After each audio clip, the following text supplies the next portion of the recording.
খবরের জেরে মেরামত হলো বেহাল রাস্তা। বর্ধমান কাটোয়া সড়কের খেতিয়া রেলগেট সংলগ্ন রাস্তার বেহাল দশা ছিল দীর্ঘদিন ধরেই। যানবাহন চালক এবং পথচারীরা দীর্ঘদিন থেকেই রাস্তার বেহাল দশার কারণে যথেষ্ট সমস্যার সম্মুখীন হচ্ছিলেন। পাল্টি খেতে হতো বেশ কিছু টোটো এবং মোটরসাইকেলকে। মোটরসাইকেল দুর্ঘটনা ছিল নিত্য নৈমিত্তিক ঘটনা। বিশেষ করে রাত্রের সময় সমস্যার সম্মুখীন হতেন মোটরসাইকেল এবং টোটো চালকরা। গত 16 এপ্রিল 2025 এই রাস্তার বেহাল চিত্র ধরা পড়েছিল সংবাদ মাধ্যমের ক্যামেরায়। রাস্তার বেহাল দশার খবর প্রকাশিত হয় বিভিন্ন চ্যানেলে এবং পত্রিকায়। পথচারী ও যানবাহন চালকরা দাবি করেন বর্ধমান কাটোয়া সড়কের বেহাল রাস্তা অবিলম্বে মেরামত করা হোক। জনগণের এই দাবি খবরের মাধ্যমে পৌঁছে যায় সড়ক কর্তৃপক্ষের কাছে। আর তারই ফলশ্রুতিতে গত 7ই মে মেরামত হলো রাস্তা। দীর্ঘদিন পরে বর্ধমান কাটোয়ার মতো গুরুত্বপূর্ণ রাস্তা মেরামত হওয়াতে যথেষ্ট খুশি এলাকাবাসী ও পথচারীরা। হ্যাঁ, বলছি আপনি তো বর্ধমান গিয়েছিলেন, তাই তো? তো আপনি দেখেছেন নিশ্চয়ই যে খেতিয়া সংলগ্ন খেতিয়া রেলগেট থেকে একটু সামান্য দূরে বর্ধমান কাটোয়া সড়কে প্রচণ্ড খারাপ অবস্থা ছিল, যেখানে টোটো গাড়ি ফাড়ি সব পাল্টি খেয়ে যেত। সেই রাস্তা আজকে সারিয়ে তোলা হয়েছে, কি বলবেন? রাস্তাটা আমরা তো অনেকবার গেছি বাসে, ওটা একদম মানে বাস পাল্টি খেয়ে যাওয়ার মতো। তা যাই হোক, ওখানে একটা সাংবাদিক খবর করেছিল। ওই সাংবাদিকের নাম হলো সঞ্জয় মণ্ডল। উনি খবর করেছিলেন, তার ফলে রাস্তা এখন খুব সুন্দর বাগিয়েছে। হ্যাঁ, এখন আর কোনো অসুবিধা নাই, বাস যাতায়াত করতে কোনো অসুবিধা নেই। তো এই খবরের জেরেই কি এই রাস্তা সারানো হলো? আমার তো তাই মনে হয়।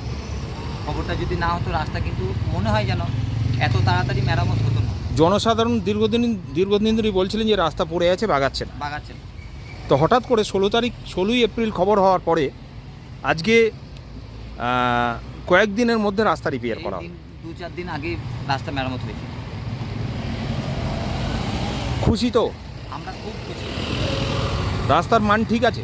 আমরা খুশি ওই মানুষটার উপর, যে মানুষটা খবর করেছে, সঞ্জয় মণ্ডল। আপনি কি করেন? আমি গান বাজনা করি, বাসে বাসে গান করি, পয়সা রোজগার হয়, চলে যাই। বাসেই গান করেন? ওখান থেকে বাসে গান করি, ট্রেনে গান করি। ট্রেনে গান করেন, ইনকাম হয় মোটামুটি? তো যেটুকু হয় সংসার মেনটেন হয়ে যায়। এখন কোথায় এসছেন বর্তমানে এই জায়গাটা? এখন এটা আপনার শিবপুরের মোড়। কী নাম আপনার? আমার নাম কাশের। আগে এই রাস্তাটা জঘন্য ছিল, খেতিয়া বর্ধমান রেলগেট সংলগ্ন রাস্তা। তো আমরা একটা খবর করেছিলাম 16 এপ্রিল। তারপরে রাস্তাটা ঠিক হয়। তো কেমন লাগছে এখন বলুন? রাস্তা চলতে ভালো লাগছে তো? আগে কি আশঙ্কা ছিল? বেশি ছিল। তো বর্তমানে এই যে রাস্তাটা করেছে, ঠিকঠাক কাজ করেছে বলে আপনার মনে হচ্ছে তো? রাস্তাতে আপনারা স্যাটিসফাই? ঠিক। কী নাম আপনার? বাড়ি কোথায়? ওকে। বর্ধমান কাটোয়া সংলগ্ন যে রাস্তা খেতিয়া জঘন্য ছিল কিছুদিন আগে, তা আমরা একটা খবর করেছিলাম। যেটা কি রাস্তাটা রিপেয়ার কবে করা হবে? রিপেয়ারটা এখন বলছে করবে, কিন্তু না এইটা যেটা আপনি দাঁড়িয়ে আছেন। এটা রিপেয়ার এখন করেছে, কিন্তু এটা জঘন্য ছিল। হ্যাঁ। তো রিসেন্টলি আমরা একটা খবর করেছিলাম। তো এই রাস্তাটা রিপেয়ার হওয়ার ফলে আপনাদের কেমন হচ্ছে, কেমন লাগছে? রিপেয়ার তো ভালো হচ্ছে, গাড়ি চালিয়ে আরাম। আর আমার বাড়ি খেতিয়া বাড়ি। আপনি তো দীর্ঘদিন ধরে দেখেছেন। হ্যাঁ, অবশ্যই। 16ই মে একটা খবর, 16ই এপ্রিল একটা খবর প্রকাশিত হয়েছে, যেটা আমরাই করেছিলাম। আচ্ছা। তারপরে আজকে এই রাস্তা ঠিক হয়েছে, কি বলবেন?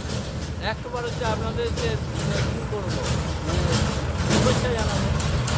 আপনার কি সরকারের টনক নড়ছে না, তাই তো? কী নাম আপনার? আমার নাম প্রবীর কুমার দত্ত, আমার খেতিয়া বাড়ি। দিন আগে 16ই মে থেকে একবারে গতকাল পর্যন্ত এই রাস্তা অবস্থা জঘন্য ছিল। 16ই এপ্রিলে একটা খবর করা হয়, 16ই এপ্রিল। তো আজকে খেতিয়া সংলগ্ন যে রাস্তা, রেলগেট সংলগ্ন রাস্তা ঠিক করেছে, তাই তো? কবে ঠিক করেছে? গতকাল।